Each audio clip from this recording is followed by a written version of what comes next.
देखिए, बिहार चुनाव में भी एग्ज़िट पोल आया था और उस एग्ज़िट पोल को हम लोगों ने उस समय भी नकारा था और नतीजा लगभग जो हम लोगों ने संभावनाएं व्यक्त की थी उस जैसा ही नतीजा आया था। और कुछ सीटों के मामले थे वो अब भी कोर्ट में विचाराधीन हैं और कुछ सीटें ऐसी थी जहां 150 वोटों से हार जीत हुई थी। कुल मिलाकर जो संभावनाएं व्यक्त की जा रही थी प्रबुद्ध लोगों के द्वारा, जिनकी पैनी नज़र होती है, परिणाम कुल मिलाकर वैसा ही था। पश्चिम बंगाल, आसाम, जो भी आप देख रहे हैं इस समय एग्ज़िट पोल, आप लोग हमेशा पश्चिम बंगाल पर प्रश्न करते हैं, पता नहीं पूरे भारत के लोगों की नज़र पश्चिम बंगाल पर है।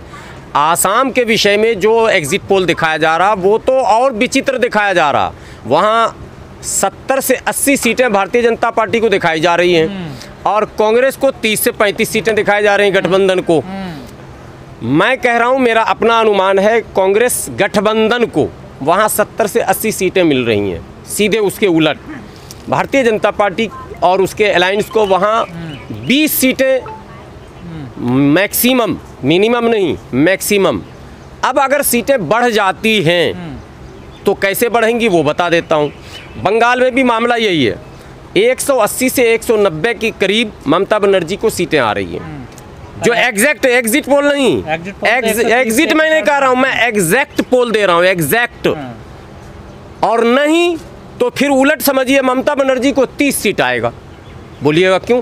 फिर भाजपा को 220 सीट आ जाएगी, इसलिए कि लॉकडाउन लगाया गया बंगाल में भी, आसाम में भी। आसाम का तो आपने सुन ही लिया होगा, लॉकडाउन लग चुका है।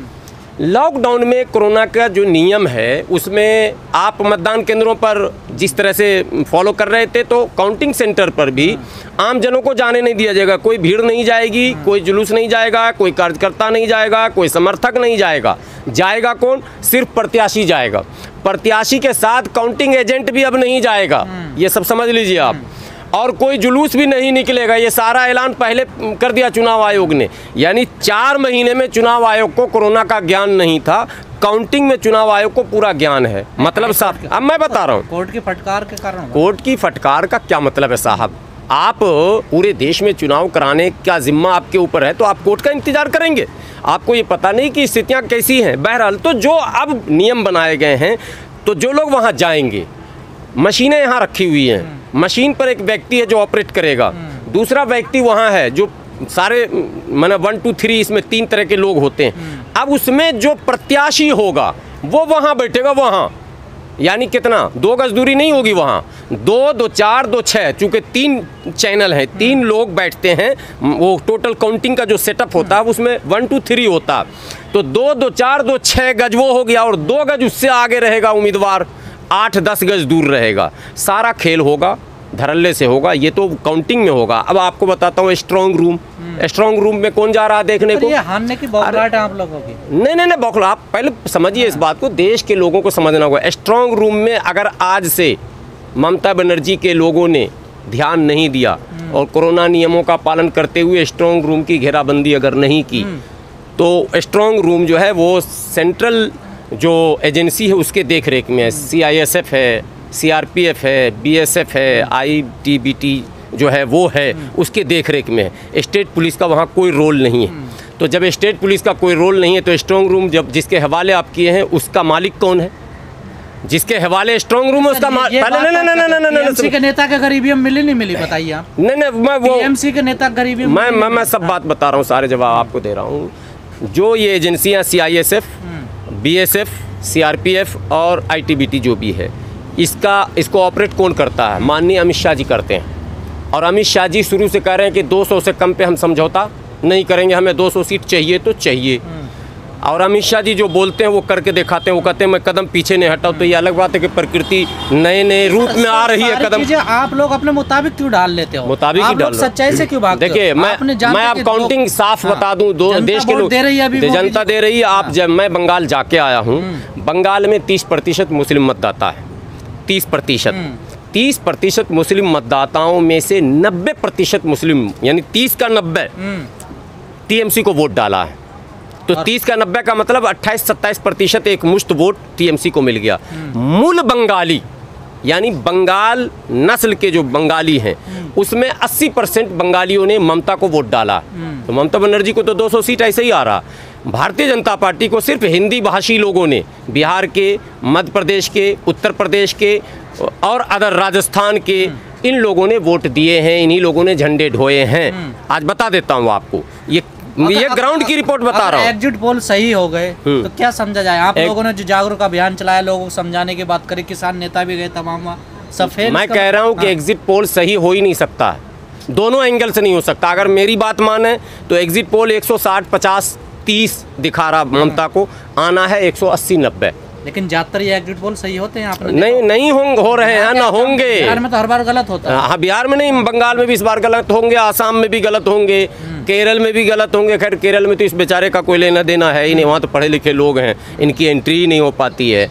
तमिलनाडु में भी और पुडुचेरी में भी इनका कहीं एग्जिट पोल नहीं चल रहा। पुडुचेरी में बीजेपी दिखा, अरे नहीं साहब, कांग्रेस पूर्ण बहुमत से जीत रही है। दिखा रहे, आप दिखाइए ना भाई, सब कुछ आपका, मीडिया आपका है, सब कुछ आपके पास है, सिक्योरिटी आपके हाथ में है, सारा सिस्टम आपके हाथ में, तो आप दिखा रहे हैं, उसका क्या मतलब है? हम धरती पर देख रहे हैं साहब, हम आपके घर में खाना खा रहे हैं, हमें पता आपने दाल बनाया साहब, मैं खा के आया हूँ, और बाहर टीवी पर दिखा रहे हैं कि हाँ नहीं हमारे घर में मुर्गा बना। ये तो जबरन दिखा रहा हूँ, मैं घर में देख के आ रहा हूँ ना क्या बना है। नहीं, ये तो बिहार में भी कहते थे आप लोग। बिहार में हम लोगों ने कहा था नीतीश की सरकार बनेगी, डंके की चोट पे कहा था, और एग्जिट पोल में भी हमने कहा था कि ऐसे बनेगी, ये गुना और ये भाग। इन लोग दिखा रहे थे दूसरा सिस्टम, वो नहीं हुआ, कांटे का मुकाबला बताया गया था, और हमने कहा कि 3 सीटों का डिफरेंस हो जाएगा अंत में गठबंधन में, और एकदम एग्जैक्ट जो हमने दिया एग्जिट पोल, मेरा अपना एग्जिट पोल है जो अभी भी यूट्यूब पर है, लोग देख सकते हैं, वो एग्जैक्ट आ गया। तो गड़बड़ हुई थी बिहार में? नहीं, गड़बड़ जो हुई वो बता तो रहा हूँ, चंद सीटों पर जो अभी भी कोर्ट में चल रहा, लेकिन बिहार में जो दौर था, सारे राजनेता सजग थे, काउंटिंग तक रात भर जागे थे। बंगाल में वो चीज़ नहीं होगा, आसाम में वो चीज़ नहीं होगा। आसाम और बंगाल का मामला ये है कि ये जो कोरोना का काल है, इसमें जो लॉकडाउन है, उसके चक्कर में वो प्रत्याशी अपने दुबक जाएंगे, इंतजाम नहीं कर पाएंगे, उनके समर्थक नहीं जा पाएंगे, उनके सपोर्टर नहीं जा पाएंगे, परेशानी होगी और संभावनाएं घोटाले की बढ़ सकती हैं। और यही मेरा भी अनुमान, अगर पारदर्शिता बरती गई, ईमानदारी से सब कुछ हो गया, तो 180, 90, 200 तक ममता बनर्जी को सीटें अगर आएंगी। बीजेपी जीत जाए तो घोटाला हुआ, अगर हार जाए तो ठीक हुआ। अरे भाई, मतलब ये क्या तर्क होते हैं? यही तर्क होता है, आप लोगों की बात नहीं है, यही तर्क है। उत्तर प्रदेश में पंचायत चुनाव हुआ है, धरती पर जाके देखिए जीत कौन रहा, परिणाम मैं पहले बता देता हूँ। आधे से ज़्यादा जिला में चेयरमैन जो है भाजपा के बनेंगे, आधे से ज़्यादा नहीं, 70% में, आप देख लेना।